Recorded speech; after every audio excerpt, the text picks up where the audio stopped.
Assalamualaikum. Waalaikumsalam warahmatullahi wabarakatuh. Ya, silakan berdoa sebelum mulai pembelajaran hari ini. Ya, silakan. Attention please. Ready. Before we study, let's pray together. Pray begin.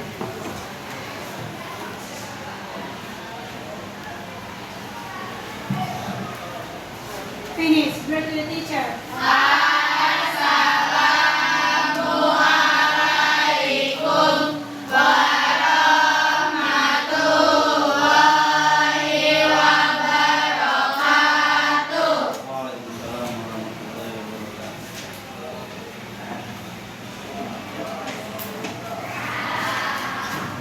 Baik anak-anak, apa kabar hari ini?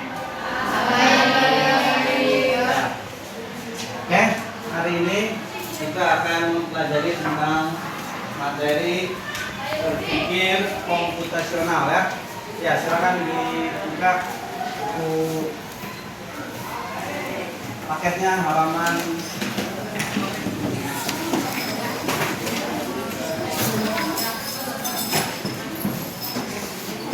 Oke.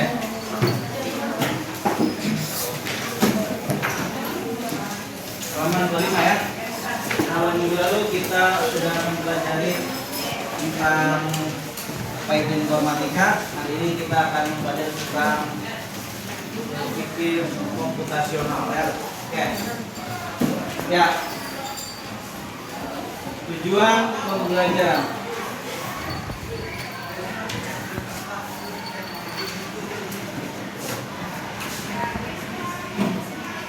Oke. Siswa dapat memahami arti berpikir komputasional. Oke. Yang kedua, siswa dapat memahami 4 pilar berpikir komputasional. Yang ketiga, siswa dapat menggunakan berpikir komputasional dalam kehidupan sehari-hari. Oke ya? Itulah tujuan pembelajaran kita pada hari ini dengan materi berpikir komputasional. Oke. Komputasional atau computational thinking memiliki arti adalah proses berpikir yang terjadi saat kita memformulasikan persoalan dan berstrategi untuk menentukan atau memilih solusi yang efektif, efisien dan optimal ya.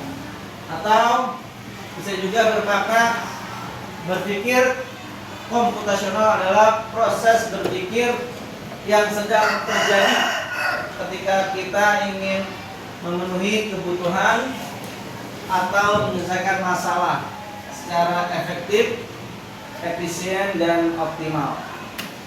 Bisa juga bermakna kemampuan untuk berpikir dengan memanfaatkan teknologi dan komputer ya sebagai alat bantunya. Oke, mari kita ambil contoh apa itu berpikir komputasional ya. Contoh 1, misalkan kita membuat sambal untuk kebutuhan sendiri, kebutuhan di rumah sendiri ya. Maka untuk membuat sambal kita cukup menggunakan alat yang namanya cobek. Tetapi ketika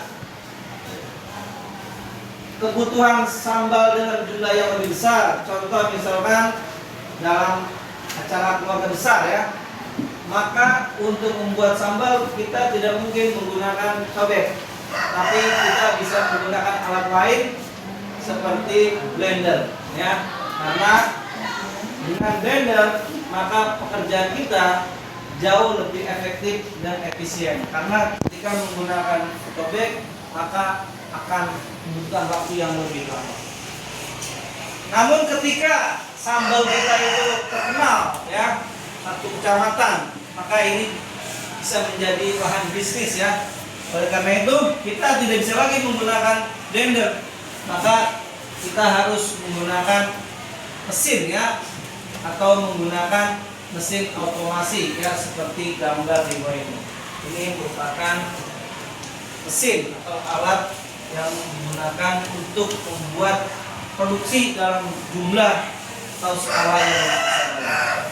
Setelah contoh berpikir komputasional, contoh 1 dalam kebutuhan atau menyelesaikan masalah untuk kebutuhan pembuatan sambal dalam skala yang lebih besar. Contoh lain, misalkan persoalan nyamuk ya. Oke, kalau kita mendapatkan nyamuk hanya 1, maka kita cukup menepuk tangan ya, maka matilah nyamuk itu.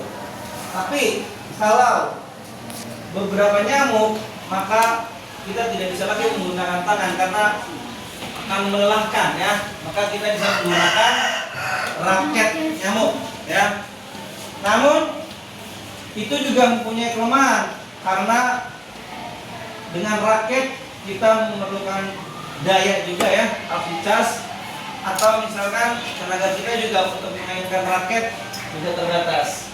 Maka boleh kita menggunakan obat nyamuk ya agar lebih efektif. Tapi obat nyamuk pun memiliki kekurangan ya. Maka kita bisa menggunakan alat atau media lain yang lebih ramah, yaitu elektrik ya. Itulah rangkaian rentetan bagaimana memecahkan masalah sesuai dengan kebutuhan. Oke, selanjutnya dalam berpikir komputasional itu terdapat 4 pilar ya. Jadi di dalam berpikir komputasional itu ada 4 pilar, 4 fondasi, 4 tahapan atau 4 pokok yang harus diketahui dalam berpikir komputasional. Yang pertama adalah dekomposisi, yaitu memecah masalah besar menjadi bagian kecil. Yang kedua, abstraksi ya, menyaring informasi penting. Yang ketiga, pengenalan pola, yaitu mengidentifikasi kesamaan atau struktur. Yang keempat, algoritma, menyusun langkah penyelesaian yang berulang atau menyusun langkah solusi ya. Oke. Jadi 4 pilar berpikir komputasional ini memiliki keterkaitan satu sama lain ya. Bisa saja kita awali dengan pengenalan pola, bisa saja dengan awali dekomposisi atau abstraksi. 3 ini urutannya tidak mesti seperti ini ya. Tetapi akhirnya tetap berada di algoritma, yaitu menyusun langkah-langkah penyelesaian. Bahkan menyusun langkah penyelesaian ini bisa kita gunakan melalui komputer ya, dalam hal apapun permasalahan yang kita atau manusia hadapi. Berpikir komputasional itu bisa dilakukan dalam menyelesaikan masalah-masalah kehidupan kita sehari-hari. Contoh ya, oke. Contoh misalkan kita memiliki masalah, ya, oke. Dalam hal sering telat ke sekolah, ya, sering terlambat ke sekolah, ya, oke.